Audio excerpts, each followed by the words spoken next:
Bonjour, aujourd'hui on va utiliser une vidéo pour réaliser un diagramme camembert pour représenter nos données. Par exemple, quand on veut représenter la répartition d'un ensemble avec des pourcentages, le représenter à l'aide d'un diagramme camembert nous permet d'avoir quelque chose de visuel. Donc, chaque composant de notre ensemble va être représenté à l'aide d'un quartier de diagramme. Pour cela, pour arriver à représenter notre diagramme, il va falloir qu'on cherche les valeurs des angles de chaque composante de notre ensemble. Donc, un cercle total a un angle de 360 degrés.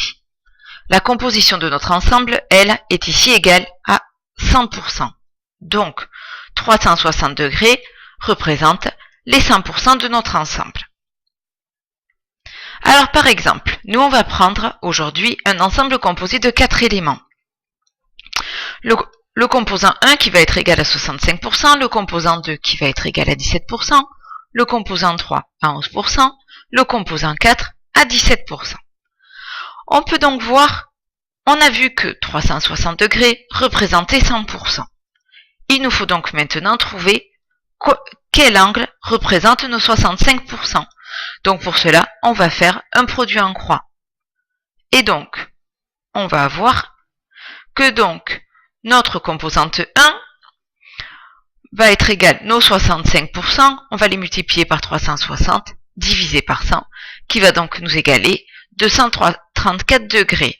On fait les mêmes calculs pour notre composante 2, mais cette fois avec un pourcentage de 17%. On va donc se retrouver avec un angle de 61 degrés.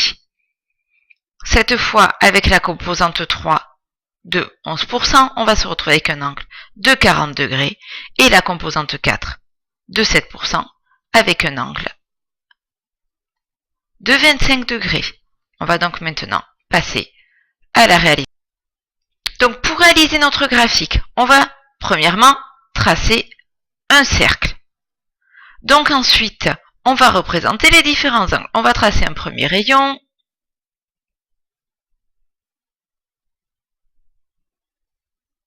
Voilà.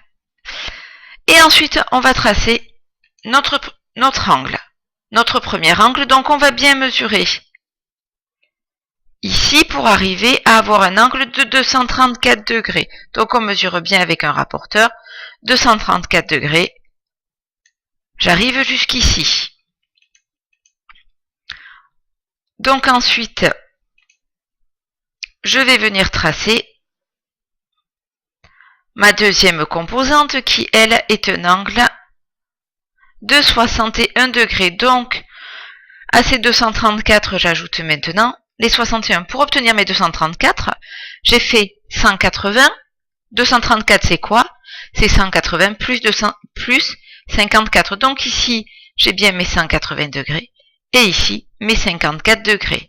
Donc ici, maintenant, je trace à partir de cette droite-là mon angle de 61 degrés. Et j'arrive donc ici. Il me reste enfin à tracer mes deux derniers angles. Donc, mon angle de 40 degrés et mon angle de 25 degrés. Il me reste maintenant juste à représenter ce que j'avais. Donc ici, j'ai ma composante 1. Ici,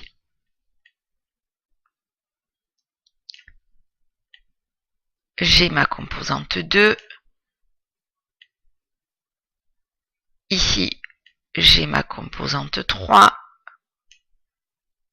Et ici, j'ai mon composant numéro 4.